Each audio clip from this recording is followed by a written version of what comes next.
Hello, I'm glad I'm here. I want to start by thanking the organizers for this beautiful conference. And I would like to present some thoughts on the relationship between power and uncertainty, linked to what's happening right now, because we live in a world that presents uncertainty as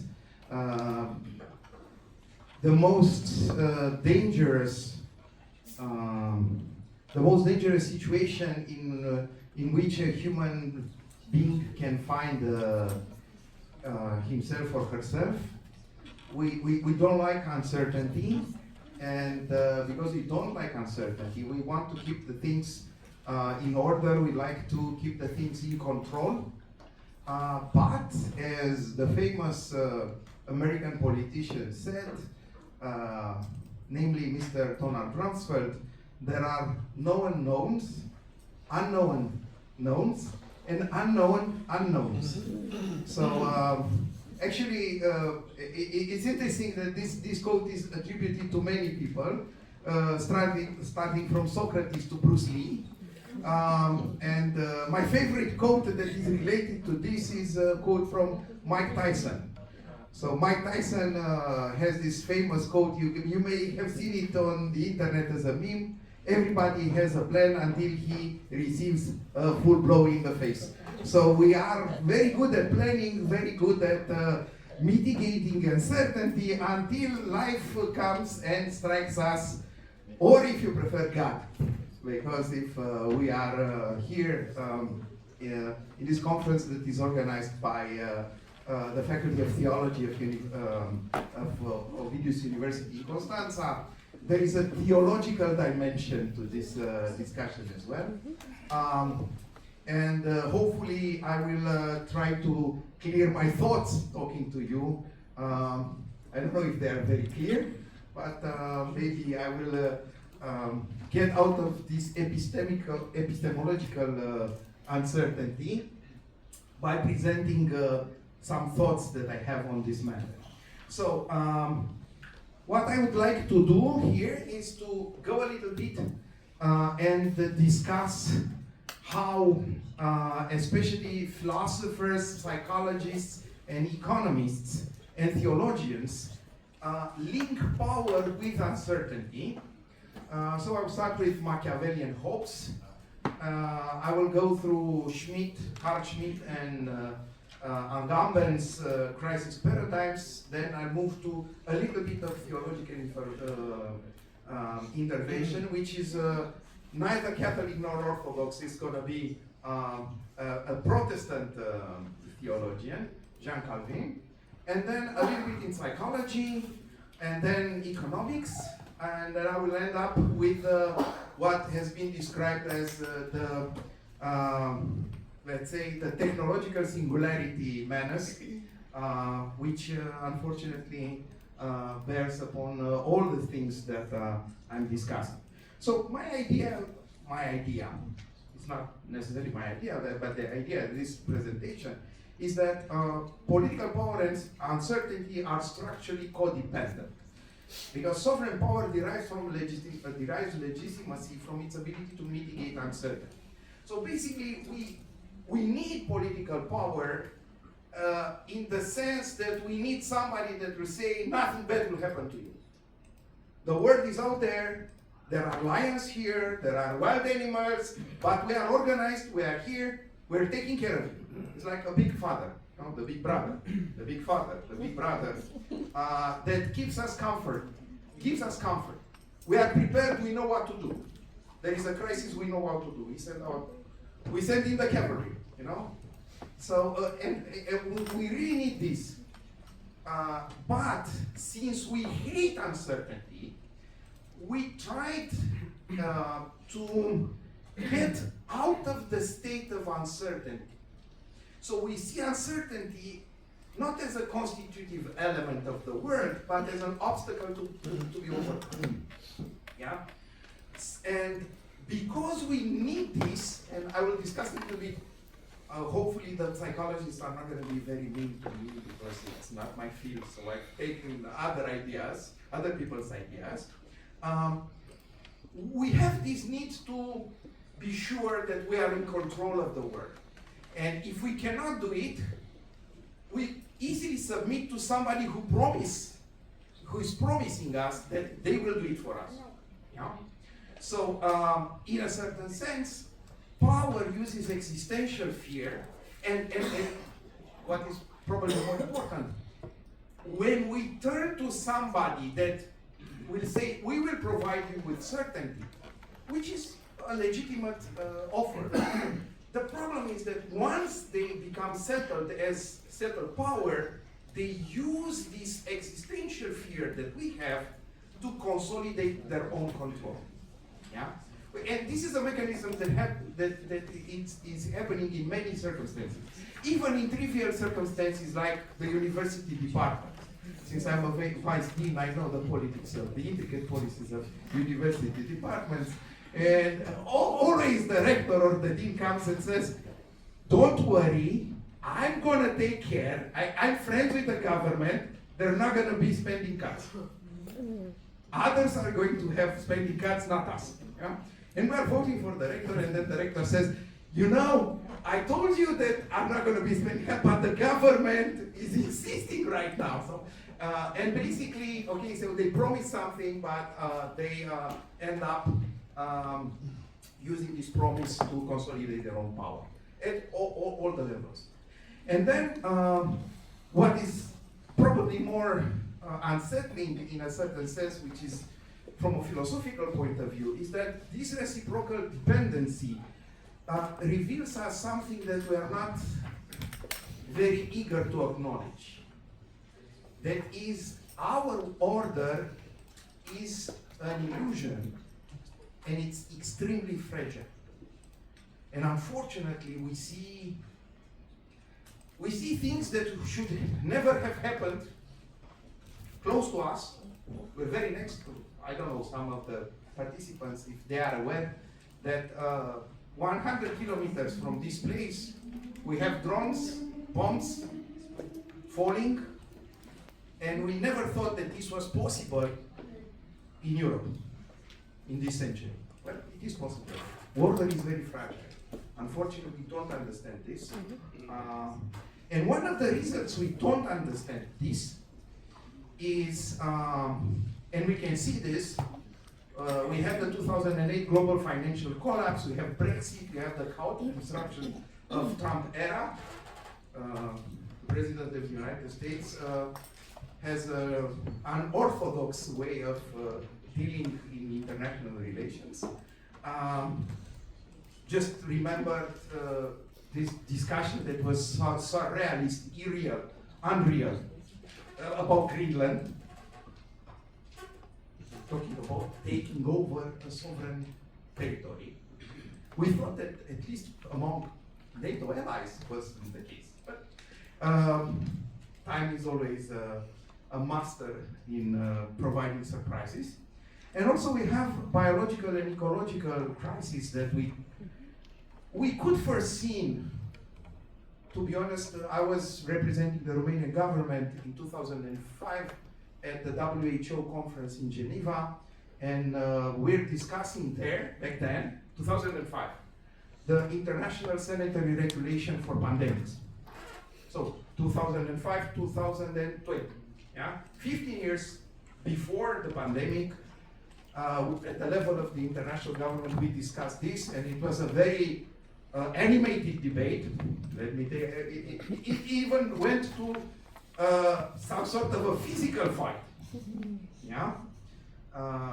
Because some governments wanted to impose a very strict rules, others didn't trust the other governments that they would impose the strict rules. But at least this could be foreseen. Others, things cannot be so much foreseen. And one of the things that we don't foresee or we don't calculate very well is the systemic risk of crisis that may happen or can happen in this interaction between climate and anthropic change. Yeah, just to give you an example, there are nightmare scenarios in artificial intelligence in which some artificial intelligence agents use resources in a way that harm people without them understanding what they are doing in relation with humans. So just like, imagine this. Okay, to give you an example, very simple. We have now the technology to have batteries that last for 30 years. Yeah, we have like even more than 30 years. So we sent starships, yeah, Voyager 1, Voyager 2, they are powered by these batteries. So batteries that last forever. Why don't we use it in our cars? It's very simple, they're radioactive. So we have batteries. They work forever, but they are radioactive. So if we use it in our cars, we are going to die. But the battery will still function. We'll be dead, but the battery keeps on and on. So if I'm an artificial intelligence and I'm not a biological life form, for me this is a very good example of an efficient technology that I can use. If I'm a human, it's not a very good example. Okay. So there are all sorts of crises and risks and unknowns. And how do we mitigate against them? Now this is actually the problem. The problem is that we usually don't understand the difference between calculable risk, because using probabilities and mathematics and using the language of risks, has a very subtle implication. That means if I know the probability of something happened, I kind of control the thing. But it's just a model, a predictive model. It's not like certainty that will happen in that particular way. It's a probability. Now, we base statistical probabilities on something that happened in the past.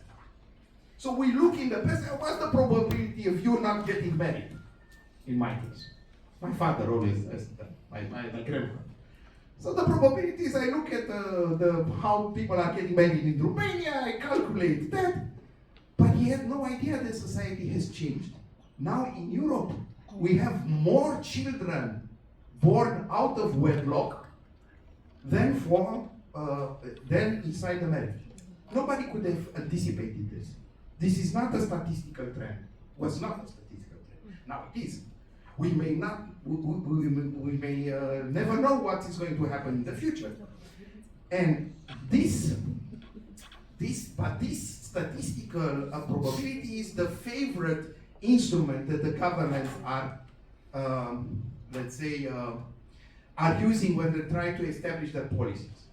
Now there is another thing called uncertainty, and this comes from Frank Knight, an economist. So this is the quote that I gave: the fundamental unknown unknowns, where there are no objective basis for probability exists. So these are events that have the black swans. Unfortunately, our colleague Cristina Gabrieluză couldn't come.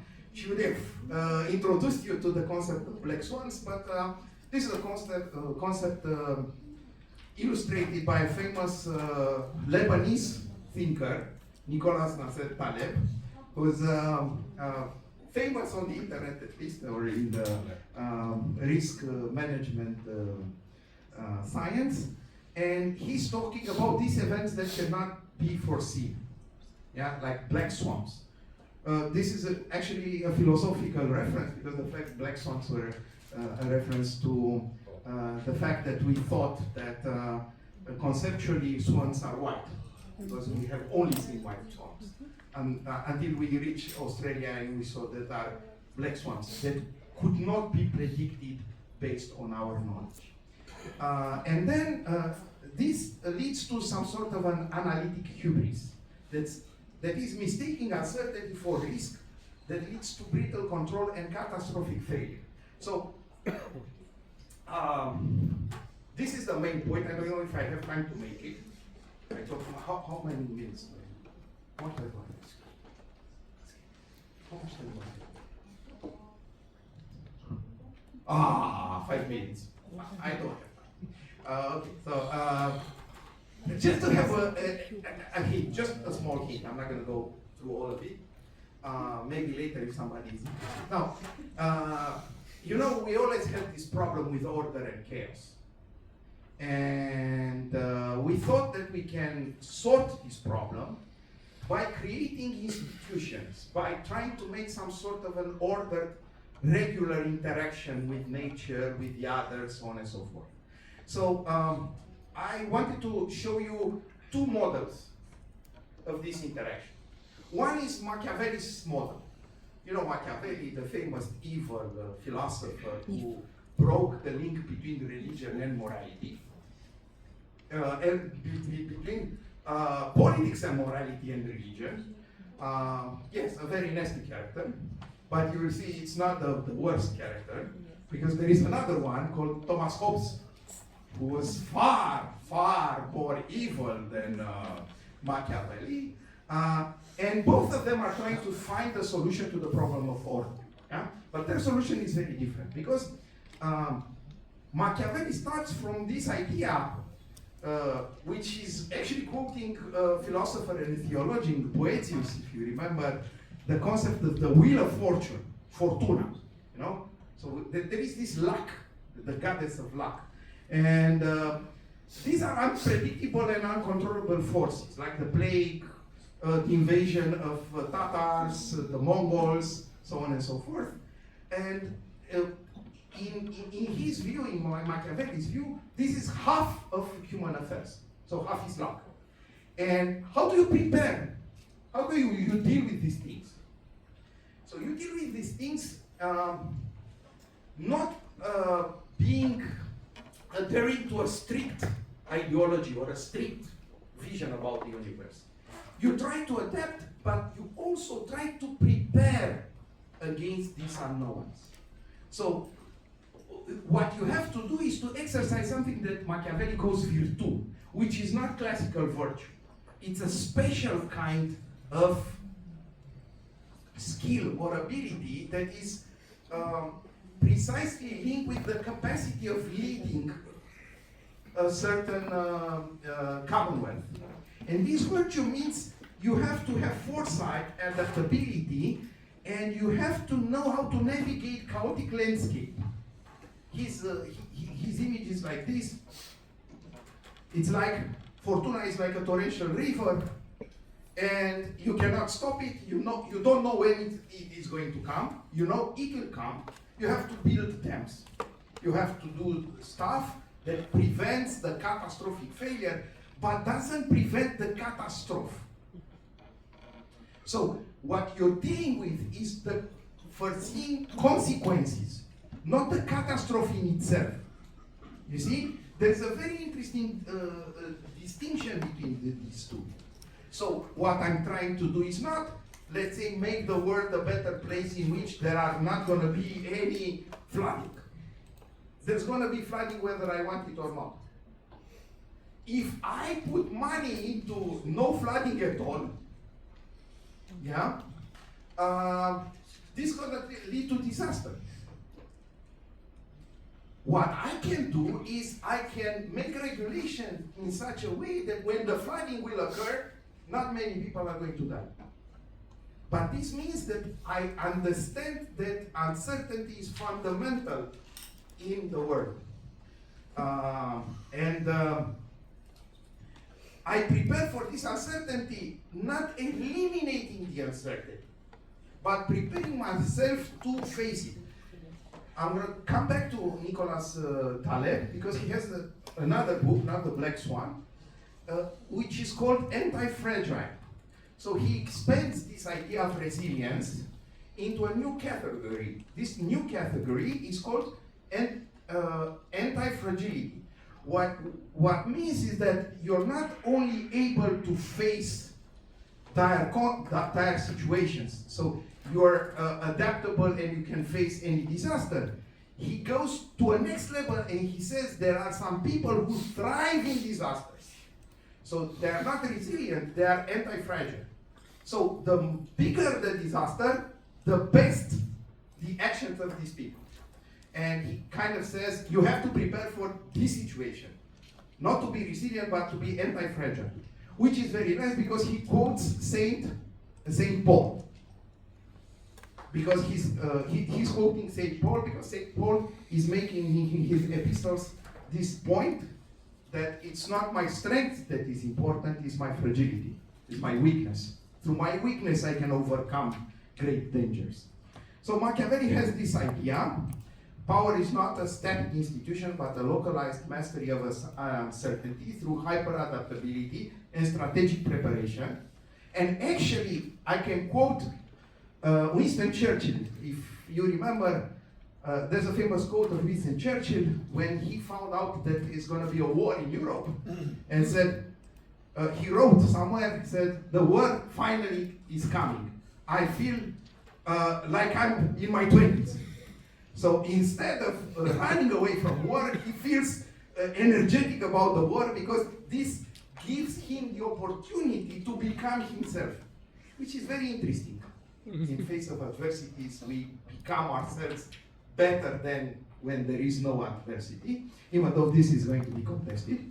Now, the opposite of this, and I will conclude with that because I think I've overcome is another type of thinking, the epistemology of fear. Now, this is coming from Thomas Hobbes, who's the founder of modern political philosophy, and basically what he's saying is that we are living in a state of nature, there is no centralized authority, and this creates a condition of pervasive epistemic uncertainty, and also condition in which we fear for our lives constantly. We distrust everybody, everybody can kill us, we can kill everybody, and because of that we are paralyzed, we cannot no longer do anything. So the solution to this would be 100% certainty. That means we give up our autonomy and we delegate everything to the big brother, and the big brother will take care of everything. No uncertainty. He knows what to do. Yeah? So the state becomes the Leviathan, the famous biblical monster, and the state is instituted to resolve the epistemic void. And if you centralize the absolute power to define law and interpret norms, the Leviathan imposes an artificial predictability upon the chaotic order of society. So basically, instead of shaping ourselves to face this uncertainty in our lives, we create this monster that takes care of the uncertainty. And this has, of course, some consequence.